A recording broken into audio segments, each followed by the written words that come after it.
31 मार्च 2026 तक तय किए गए नक्सल मुक्त भारत लक्ष्य को लेकर चलाए जा रहे एंटी नक्सल ऑपरेशन का असर अब दिखने लगा है। पिछले कुछ महीनों से भारतीय कम्युनिस्ट पार्टी माओवादी की तरफ से प्रेस नोट की शक्ल में करीब दर्जन भर चिट्ठियां आई।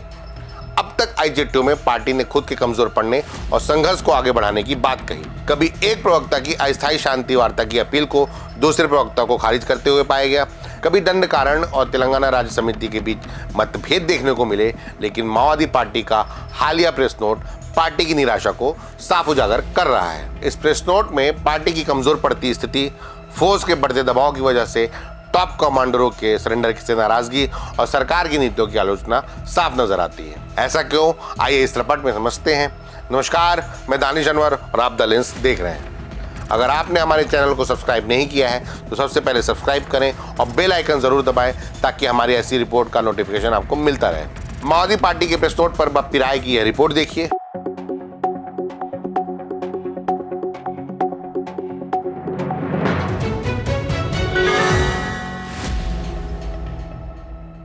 बीते दिनों भारतीय कम्युनिस्ट पार्टी माओवादी संगठन के 250 से अधिक नक्सलियों के आत्मसमर्पण और जिसमें दो से अधिक केंद्रीय कमेटी सदस्य भी थे के आत्मसमर्पण के बाद एक बार फिर से माओवादियों की तरफ से माओवादी प्रवक्ता, केंद्रीय कमेटी प्रवक्ता अभय ने एक पत्र जारी किया, प्रेस विज्ञप्ति जारी करके इन सभी माओवादियों को गद्दार घोषित किया और उन्हें उचित सजा देने की घोषणा की, अपील की। अपने कार्यकर्ताओं से, अपने नक्सल संगठन के सदस्यों के साथ उन्हें उचित सजा देने की बात कही है। केंद्रीय कमेटी प्रवक्ता ने अपने पत्र में कहा कि अगर और भी कोई माओवादी है जो अपने प्राणों की भय से आत्मसमर्पण करना चाहता है तो कर सकते हैं, बशर्ते कि वो हथियार न ले जाए। हथियार के पार्टी में सौंप के आत्मसमर्पण कर सकता है, लेकिन यह युद्ध लगातार जारी रहेगा। और उन्होंने स्पष्ट तौर पे ये कहा है कि इस प्रकार के आत्मसमर्पण से उन्हें क्षति तो हुई है, लेकिन इसकी भरपाई जरूर कर लेंगे। फिलहाल इस केंद्रीय कमेटी प्रवक्ता अभय के द्वारा जो पत्र जारी किया उसमें सोनू यानी केंद्रीय कमेटी सदस्य सोनू और रुपेश की आलोचना की गई और उन्हें गद्दार बताया। हालांकि इस पूरे मामले में अभी तक आत्मसमर्पित माओवादी सोनू और रुपेश से किसी प्रकार से चर्चा भी नहीं हो, इस पत्र के आने के बाद अभी तक चर्चा नहीं हो पाई है। आगे चल के उनसे इसके बारे में प्रतिक्रिया लिया जाएगा, लेकिन फिलहाल वर्तमान समय में अगर देखा जाए तो अभय ने इन्हें इस प्रकार के आत्मसमर्पण करने वाले माओवादियों को गद्दार बताया। माओवादियों की हालिया चिट्ठी तब आई जब महाराष्ट्र के गढ़चिरौली में 6 करोड़ के नामी माओवादी और पोलित ब्यूरो सदस्य मल्लोजुला वेणुगोपाल राव उर्फ भूपति और सोनू दादा ने अपने 60 साथियों के साथ बंदूक छोड़ भारतीय संविधान की प्रति थामने और जगदलपुर में नक्सली कमांडर और सेंट्रल कमेटी मेंबर रुपेश का बस्तर में एक्टिव करीब 200 माओवादियों के साथ सरेंडर करने के बाद आई। इस चिट्ठी में माओवादी पार्टी की केंद्रीय समिति ने केंद्रीय और राज्य सरकारों की नीतियों की कड़ी आलोचना की है।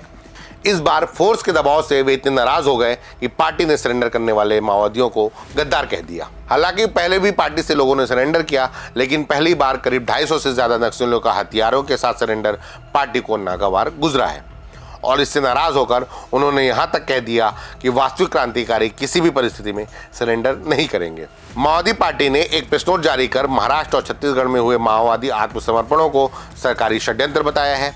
केंद्रीय समिति के प्रवक्ता अभय ने प्रेस नोट जारी कर आत्मसमर्पण करने वाले नक्सलियों को गद्दार कहा है। पत्र में कहा गया है कि मीडिया में जो यह प्रचारित किया जा रहा है कि दर्जनों वरिष्ठ माओवादी नेताओं ने आत्मसमर्पण किया है, वह पूरी तरह झूठा और भ्रामक है। सरकार अपने प्रचार तंत्र के जरिए जनता में भ्रम फैलाने की कोशिश कर रही है। पत्र में माओवादी प्रवक्ता अभय माओवादी नेताओं सोनू दादा और रुपेश दादा के सरेंडर को झूठा और भ्रामक बता रहे हैं। इससे साफ समझा जा सकता है कि नेताओं के हथियारों के साथ बड़ी संख्या में सरेंडर माओवादी पार्टियों में एक्टिव नेताओं को रास नहीं आ रहा है। पत्र में कहा गया है कि महाराष्ट्र में सोनू दादा और बस्तर में रुपेश दादा के नेतृत्व में 200 से अधिक माओवादियों के आत्मसमर्पण की जो खबरें सामने आई हैं वह पुलिस की मनगढ़ंत कहानी है। पार्टी ने पत्र में कहा है कि हमारे संगठन के वास्तविक क्रांतिकारी किसी भी परिस्थिति में आत्मसमर्पण नहीं करेंगे। यह सब सुरक्षा बलों द्वारा अपहरण, उत्पीड़न और झूठे प्रचार की रणनीति का हिस्सा है। माओवादी संगठन ने बयान में केंद्र और राज्य सरकारों पर आरोप लगाया है कि वे जनता के खिलाफ युद्ध चला रही हैं और आदिवासी इलाकों में फोर्स की बढ़ोतरी कर भय का माहौल बना रही हैं। पार्टी के इन बयानों से समझा जा सकता है कि माओवादी पार्टी फोर्स की तरफ से चलाए जा रहे एंटी नक्सल ऑपरेशन से खौफजदा है और हथियारों के साथ अपने संघर्ष को अभी भी सही ठहराने में लगे हुए हैं। वे देश की जनता के लिए काम करने और लोकतंत्र के तहत चुनी हुई सरकारों को ही गलत ठहरा रहे हैं। लोकतंत्र में यकीन नहीं करने वाली माओवादी पार्टी अब भी लोगों और आदिवासियों की बात कर रही है। प्रेस नोट कहता है कि 2011 से चल रहे ऑपरेशन ग्रीन हंट और 2020 के बाद शुरू हुए ऑपरेशन समापन जैसे अभियान आदिवासियों को विस्थापित करने और प्राकृतिक संसाधनों को कॉरपोरेट कंपनियों को सौंपने की साजिश है। पार्टी की केंद्रीय समिति ने अपने बयान में कहा कि आज देश में सरकार पूंजीपतियों की कठपुतली बन चुकी है। किसान, मजदूर और छात्र विरोधी कानून लागू किए जा रहे हैं।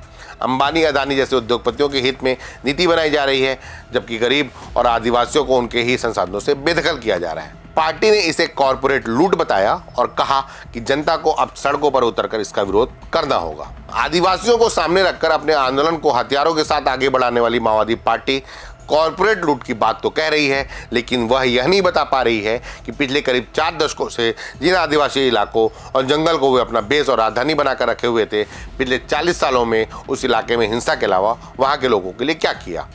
वे इन इलाकों में अपनी उपलब्धि तक नहीं बता पा रहे हैं।